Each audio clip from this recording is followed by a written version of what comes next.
này cả dạ này vượt xuồng cái mẹ đàng này kinh dao xuồng hay khung vượt bành này ô cái con lồi đấy chán tao non đi dìa mình mảng tê này cắn khuôn này vượt kênh khâu nhó quả miu miu chia chia này ô này chặt kênh dầm trên bành tròn của ngoài ha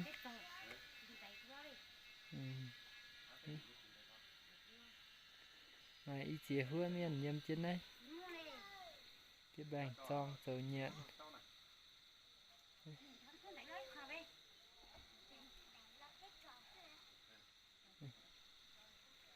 này mạch sung piêu này bữa này một chuồng cái sung piêu dầm này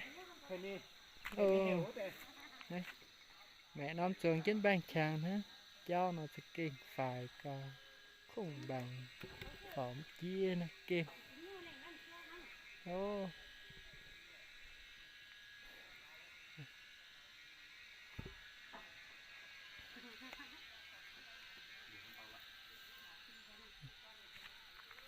người ta mua dầm này chạm trên cùng à cho mình lại cả đi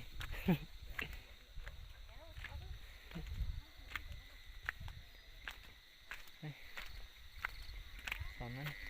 ô cho cái khâu cả bữa nay cho cái khâu nhỉ khung bữa bánh tròn ha đấy còn đấy này vấn đề là cái chồng cái để lo bổ vô bổ giờ lạ chỉ có lo bổ tôi này vô lạ chỉ to bố một này tôi vô lạ lo mỗi ít là hơn đâu giờ này cái của vô chưa chợ